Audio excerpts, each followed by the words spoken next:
Hi, and welcome to another edition of Rabbi Stein's PPE. This week's Parsha, Parshas Shemot, we actually embark on a new chapter in the Torah. That's right, we've completed the whole book of Bereshit, the whole book of Genesis, and we're now moving on towards the more meat and potatoes of what the Torah is really all about. It's the beginning of the avdus, of the servitude, the slavery of the Jewish people. We're introduced to Moshe, and really what's going to become the whole axle, the whole crux of what the Torah is about. How we go from becoming slaves to becoming recipients of Hashem's Torah. Now, I want to actually just digress for a moment. We'll talk all about the Torah later on, but really right now, I want to talk about the Parsha, Parshas Shmos. Now, in English, it's called Exodus, and that's the name of the book, the name of this Parsha. But yet in Hebrew, the name Shemot is all about names. So I ask you, what's in a name?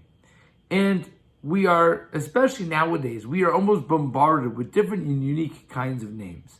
But a name really is the essence of a person. If you look very carefully, especially in our texts and our traditions, that we have a pasuk, a verse that corresponds and correlates to each and every one's individual name.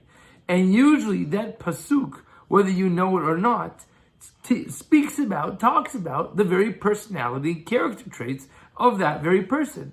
It's almost as if by the moment a parent is about to name their child, whether it's a bris or a baby naming, they get a certain amount of ruach hakodesh, they get a certain amount of prophecy when they name that child, and that name actually encapsulates their neshama, or maybe their neshama encapsulates their very name.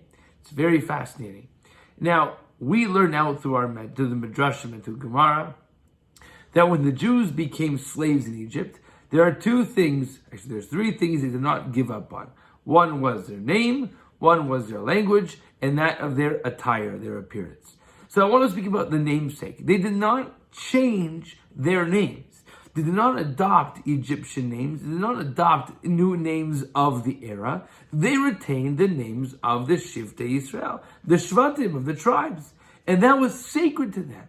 They were almost non-compromising in that of changing their names. Now that's meritorious. That has a tremendous weight to it, because faced in an atmosphere of change, you have to be somewhat aware of what your red lines are.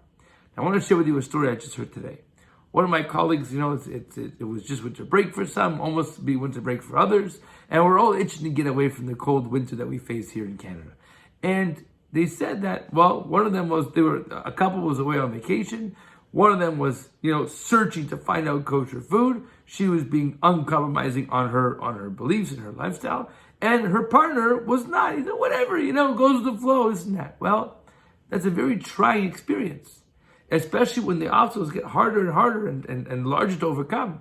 How committed are you to giving up what you believe in, or to ensuring what you believe in? And that really comes back to what's in a name. Are you willing to commit to yourself, to being who you really want to be in the face of adversaries, in the face of opposition? Are you going to be true to yourself? May we be zocheh to be like Bnei Israel and always remain true to ourselves, whether thick or thin, no matter what the world throws at us, especially in this day and age. Shabbat Shalom.